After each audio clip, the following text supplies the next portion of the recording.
In continuation of my presentation, here is module 5.2, which focuses on trade facilitation.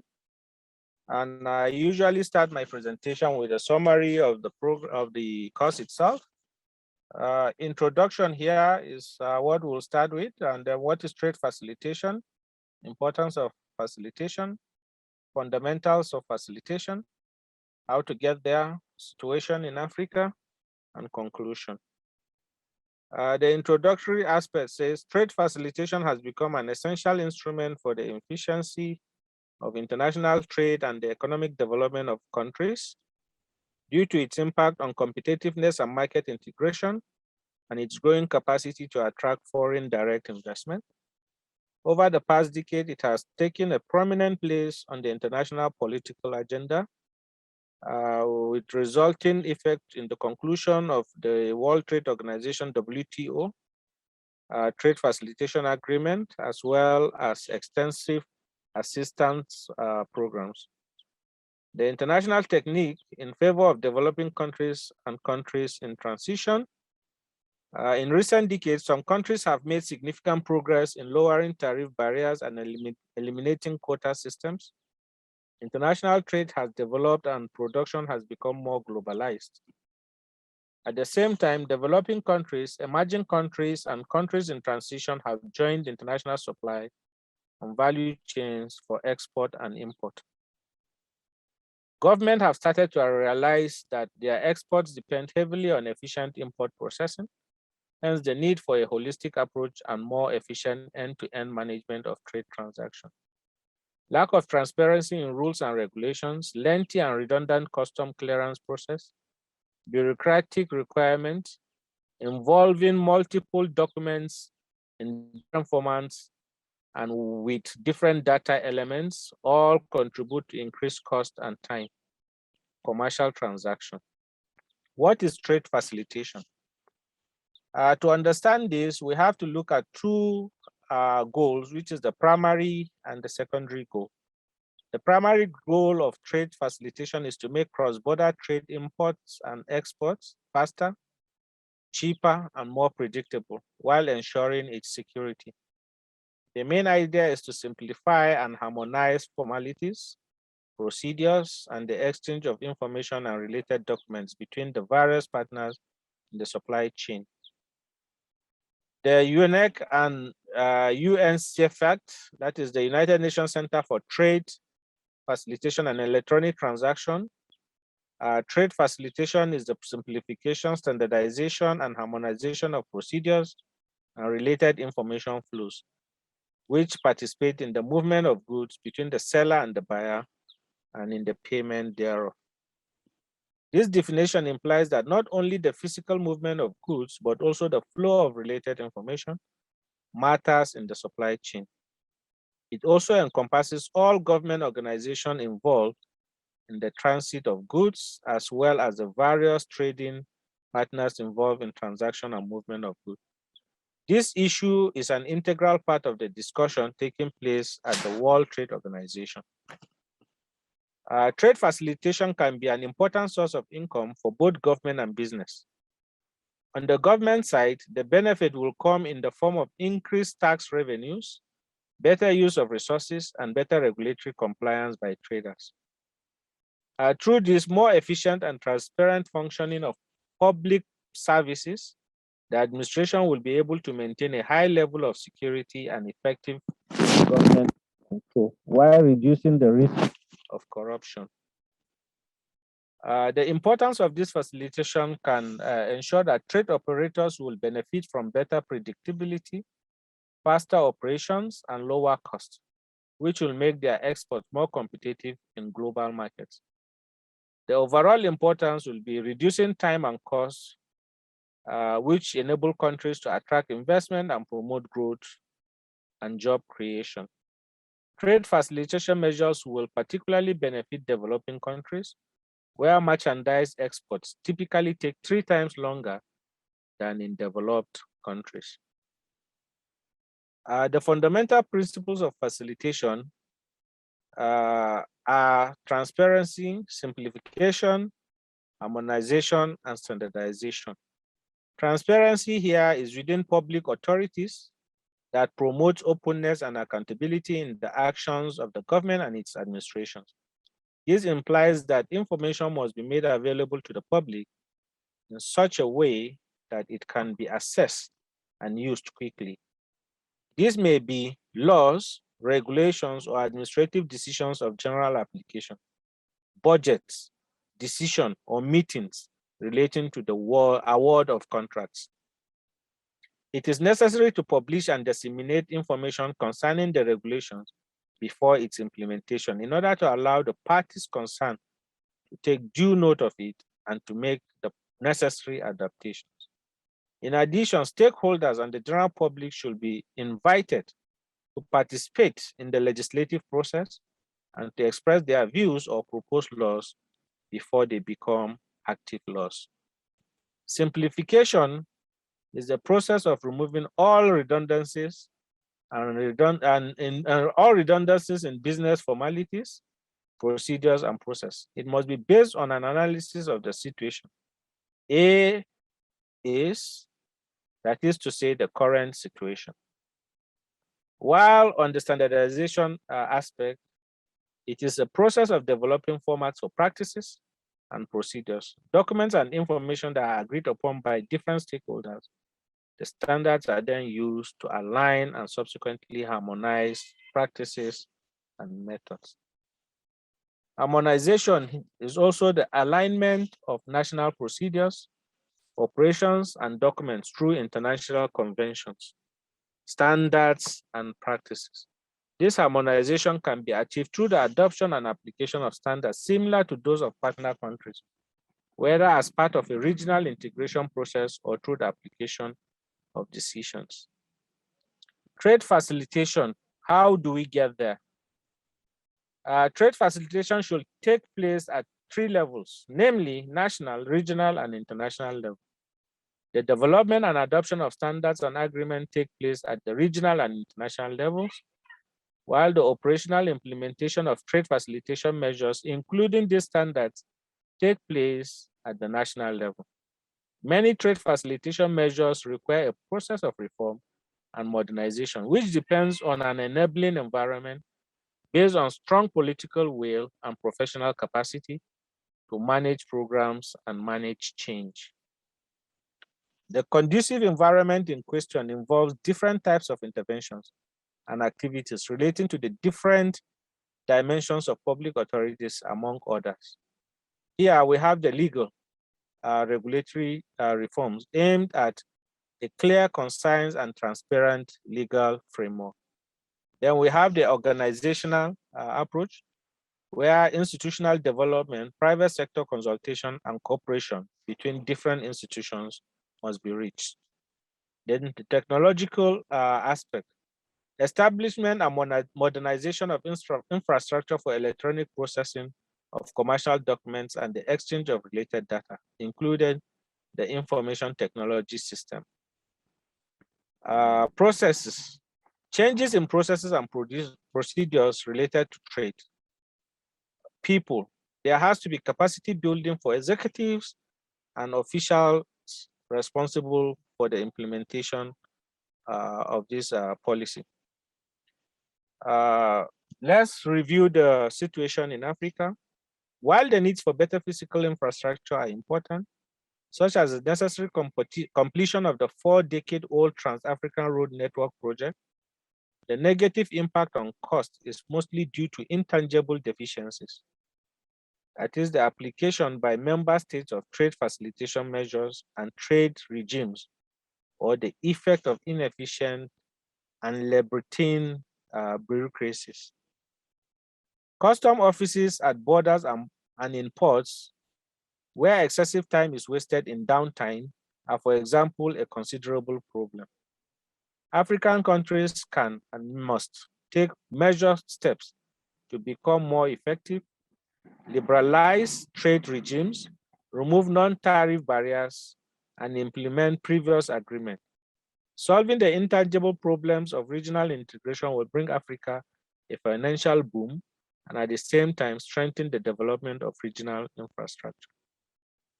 The total value of African export to the rest of the world has averaged 760 billion US dollars in current prices between 2015 and 2017, against 481 billion for Oceania, 4,109 million for Europe, 5,140 million for the United States, and 6,801 million for Asia.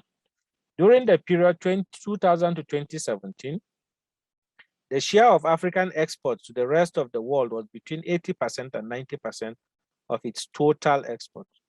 The only region that depends more on export to the rest of the world is Oceania. In 2017, the intra-African exports represented 16.6% of total exports, against 68.1% for intra-European exports, 59.4% for intra-Asian exports, 55.0% for intra-American export, and 7.0% for intra-oceanic export. The intra-African trade, which corresponds to the average of intra-African exports and imports, amounted to about 15.2% of Africa's total exports during the period 2015 to 2017. While in America, Asia, Europe, and Oceania, intracontinental trade represented respectively 47%, 61%, 67%, and 7% of total trade. This is a graph that gives a narrative of the situation in Africa in intercontinental exports for Africa, America, Asia, Europe, and Oceania. The basic principle of facilitation can also be understood by this graph too, for intercontinental exchanges. Same for Africa, America, Asia, Europe, and Oceania. Since 2008, Africa and Asia are the only regions in which trade is increasing.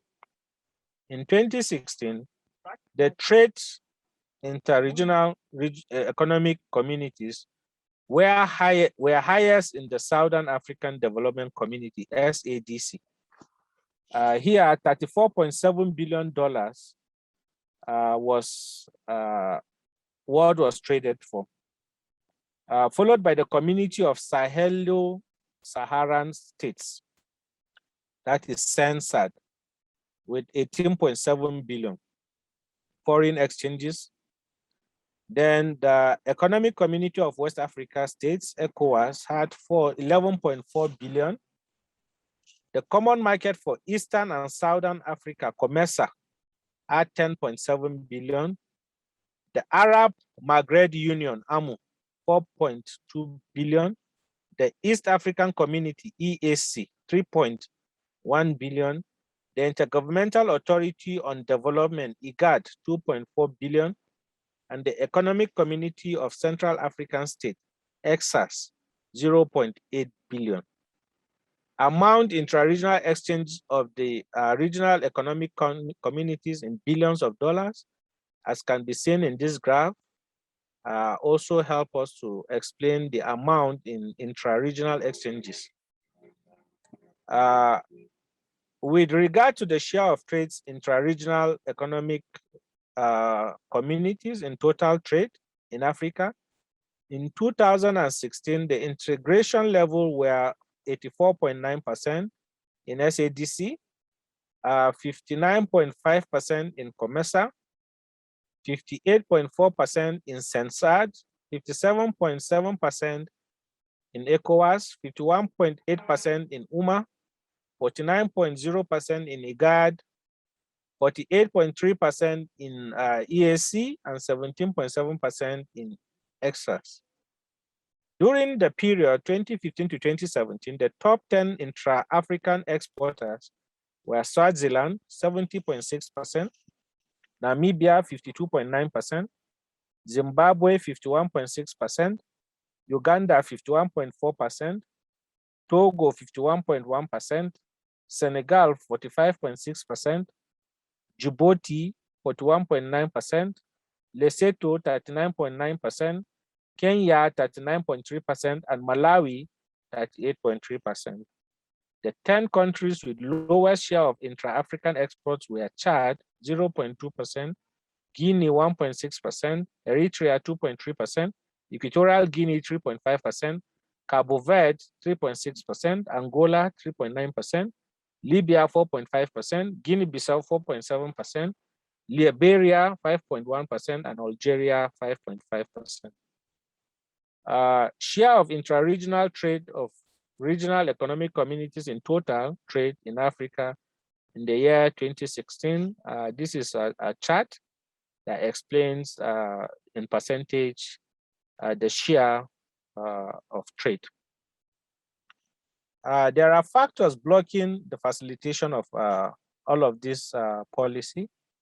The basic question for government is, when it comes to regional trade integration in Africa, why is it that the results have been so limited, and what needs to be done to develop intra-trade exchanges within Africa? Considerable potential in this area remains untapped due to infrastructure and policy impediment. Infrastructure networks in Africa lag behind in other developing countries and are characterized by the missing links. The cost of transporting a large proportion of goods results in higher consumer prices for imported goods and weakens the competitiveness of exports in foreign markets. High transport costs limits a country's participation in international trade. It is therefore not surprising that Africa in general and sub-Saharan Africa in particular, where transport costs are the highest, also account for the lowest share in international trade. The Economic Report on Africa, ECA 2004, shows the very negative impact of the cost of transport on trade, especially for landlocked countries.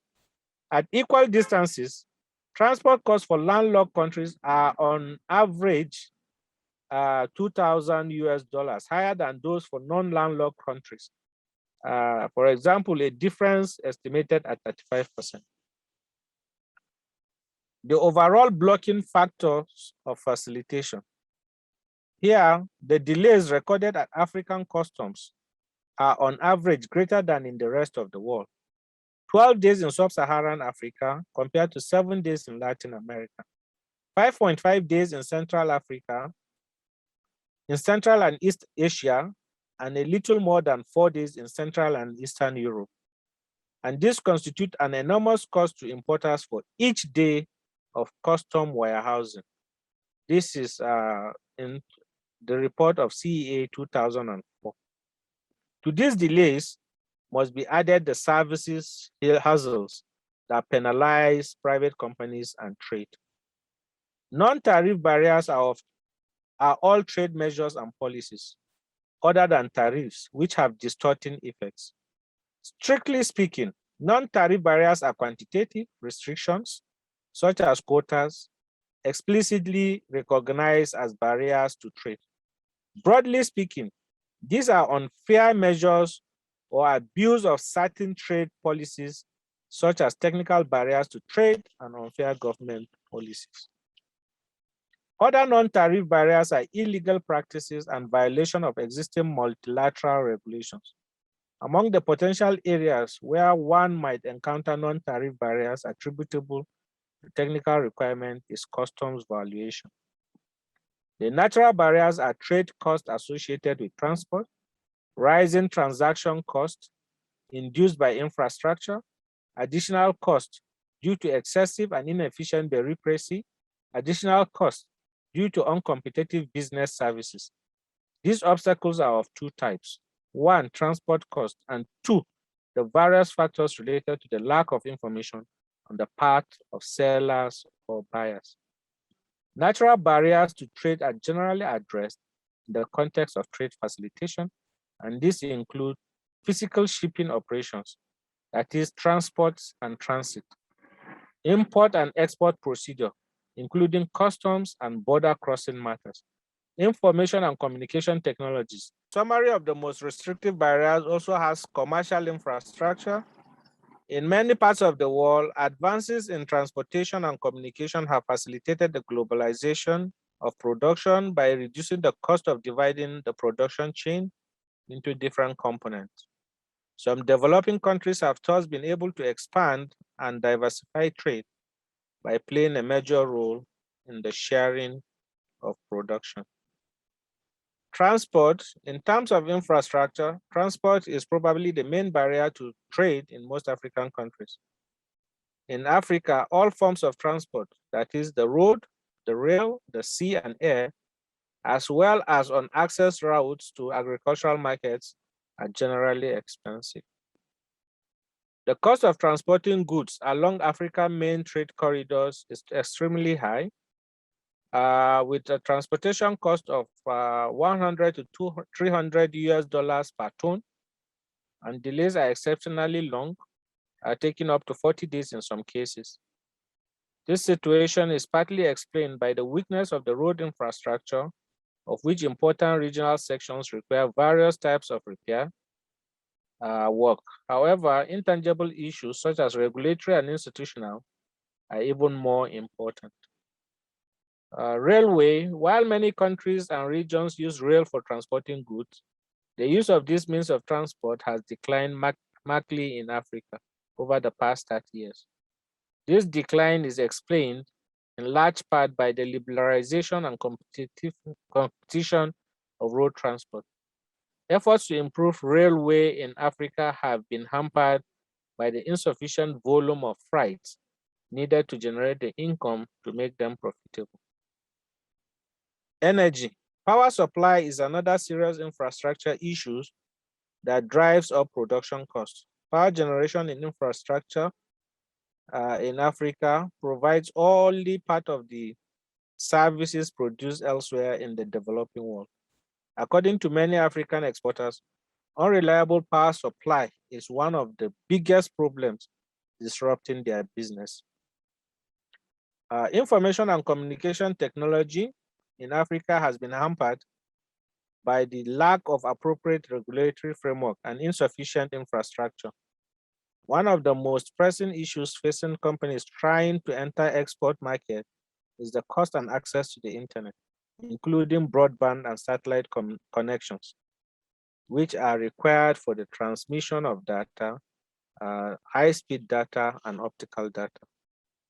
What African government needs to do is to harmonize and reform transport standards and trade policies and remove obstacles to the free movement of goods and services, including service providers. They are also to apply regional trade agreements and simplify rules of origin, mobilize the political will in favor of regional integration and infrastructure by accelerating the preparation and execution of regional projects, and by applying the sector reforms that must accompany physical investment. Continue the construction of juxtaposed control posts at the various border posts on the main corridors. The PCJ objectives relate to poverty reduction, improvement of regional transport services, reduction of transport and transaction costs, promotion of interregional trade and intra-regional, the facilitation of the movement of people, goods and services, as well as the promotion of African integration. The OSBPs must contribute to the facilitation of border formalities in the context of the African Continental Free Trade Agreement relating to the free movement of people and goods, which constitute the basis of integration. The objective of the implementation of the juxtaposed checkpoint is to ensure better facilitation of trade through the combination of custom clearance activities at the same location with a view to achieving economies of scale, simplifying custom procedures, increase cooperation and coordination of controls, encourage the sharing of data and intelligence, as well as strengthen the fight against fraud. It also leads to increased efficiency of cross-border controls through better data sharing, joint operation, and risk management initiative. What the G20 countries can do or should do is to non-tariff barriers Yeah, they need to support countries to improve and modernize customs and transit system and procedures, including establishing one-stop border posts and improving trade facilitation at internal borders and developing storage facilities. Secondly, regulatory framework. The G20 countries can support coordinated regulatory framework reforms and build regional regulatory institutions as countries invest in regional infrastructure and liberalize trade in services. They can support the regional economic communities. This supports the acceleration of the rationalization of the RECs and the harmonization of their program, in particular, the process of negotiation and establishment of the free trade area between COMESA, EAC, and SADC. Capacity building. Additional resources are needed to improve the capacity of local businesses to meet product quality requirements, also to strengthen their competitiveness and be able to integrate regional and global supply chains. The market access. The G20 countries initiative to unlock market access across Africa, removing tariffs and quotas, will boost intra-industry trade and attract more foreign direct investment. Commercial infrastructure. Given the high cost of preparing regional projects, there is a need to increase funding to develop bankable regional infrastructure projects for public and private donors. Thank you for your attention and listening. I welcome any question as in the course of my presentation on areas that are not very clear to you.